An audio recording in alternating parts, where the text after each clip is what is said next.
ایک دفعہ کا ذکر ہے، کچھ سائنسدانوں نے مل کر بہت دلچسپ ایکسپیریمنٹ کیا۔ انہوں نے ایک بڑا سا پنجرا لیا اور اس کے اندر 5 بندروں کو رکھ دیا اور اس پنجرے میں ایک سیڑھی رکھ دی اور اس سیڑھی کے اوپر کچھ کیلے رکھ دیے۔ اب جیسے ہی کوئی بھی بندر کیلے لینے کے لیے سیڑھی پر چڑھتا تو اوپر سے سائنسدان ان بندروں پر ٹھنڈے پانی کی بارش کرنے لگ جاتے۔ تو جیسے ہی ٹھنڈا پانی گرتا اس بندر پر جو کیلے لینے کے لیے سیڑھی پر چڑھ رہا ہوتا، وہ جلدی سے ڈر کے مارے نیچے آ جاتا اور جیسے ہی وہ نیچے آتا پانی بند ہو جاتا۔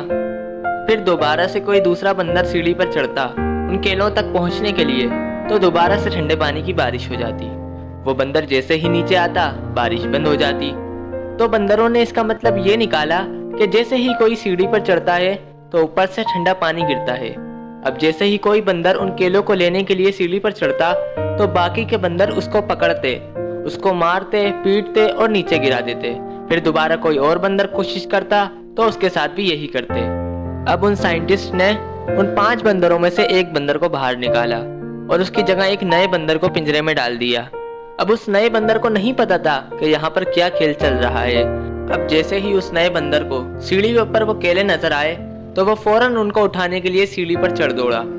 اب کی بار ان سائنسدان نے کوئی بارش نہیں کی، لیکن پھر بھی جو باقی کے بندر تھے انہوں نے اس کو پکڑا، اس کو مارا اور گرا ڈالا۔ اس بندر کو یہ سمجھ نہیں آیا کہ وہ اس کو کیوں مار رہے ہیں۔ اس نے دوبارہ سے ان کیلوں کو لینے کے لیے کوشش کی تو دوبارہ سے ان بندروں نے اس بندر کو پکڑا، مارا اور گرا ڈالا۔ تو اب اس نئے بندر کے دماغ میں یہ بیٹھ گیا کہ سیڑھی پر چڑھنا منع ہے، اگر سیڑھی پر چڑھتے ہیں تو مار پڑتی ہے۔ اس سیڑھی پر چڑھنا کیوں منع ہے، کس لیے منع ہے، وہ اس کو نہیں پتا تھا۔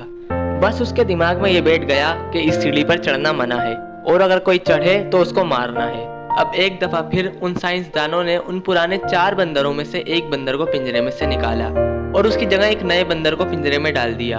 اب اس نئے آنے والے بندر نے بھی وہی کیا جو اس سے پہلے والے بندر نے کیا تھا، یعنی وہ بھاگتا ہوا سیڑھی کی طرف گیا، سیڑھی پر چڑھنے کی کوشش کی، ان کیلوں کو لینے کی کوشش کی۔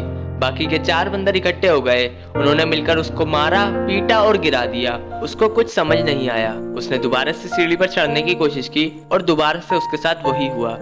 اس کے دماغ میں بھی اب یہ بیٹھ گیا کہ اس سیڑھی پر چڑھنا منع ہے، اس سیڑھی پر چڑھنے سے مار پڑتی ہے، نہ خود چڑھنا ہے اور نہ کسی اور کو چڑھنے دینا ہے۔ اب ان سائنسدانوں نے جو پرانے 3 بندر بچے ہوئے تھے ان کو بھی ایک ایک کر کے نکالا اور ان کی جگہ نئے بندروں کو پنجرے میں ڈال دیا۔ اب یہ 5 بندر نئے تھے اور ان میں سے کسی کو یہ نہیں پتا تھا کہ سیڑھی پر چڑھنا کیوں منع ہے، بس ان کے دماغ میں یہی بیٹھا ہوا تھا کہ اس سیڑھی پر چڑھنا منع ہے۔ تو کوئی بھی بندر سیڑھی پر چڑھنے کی کوشش نہیں کرتا، جبکہ اب ٹھنڈے پانی کی بارش بھی نہیں ہو رہی تھی۔ وہ چاہتے تو آرام سے سیڑھی پر چڑھتے، کیلے اتارتے اور ان کیلوں کو کھا لیتے۔ بالکل ایسا ہی ہمارے ساتھ بھی ہوتا ہے۔ ہزاروں سال پہلے کوئی رواج ہوتا ہے، اس کے پیچھے کوئی وجہ ہوتی ہے، لیکن وہ وجہ ختم ہو جانے کے باوجود بھی وہ رواج چل رہا ہوتا ہے اور وہ چلتے ہی رہتا ہے۔ کسی کے دماغ میں یہ نہیں آتا کہ ہم یہ کیا کر رہے ہیں، یہ کیوں کر رہے ہیں، بس سب کو یہی پتا ہوتا ہے کہ ایسا ہی ہوتا ہے اور ایسا ہی کرتے رہنا ہے۔ تو یہ ایکسپیریمنٹ جو بندروں کا میں نے آپ کو بتایا، وہ تو بندر تھے، جانور تھے، ان کے پاس اتنا دماغ نہیں تھا کہ کوشچن پوچھ سکیں، لیکن ہم تو انسان ہیں۔ اگر ہم انسان ہونے کے باوجود کوشچن نہ کریں تو پھر ہم میں اور ان بندروں میں کیا فرق باقی رہے گا؟ سوچیے، ذرا غور کریں۔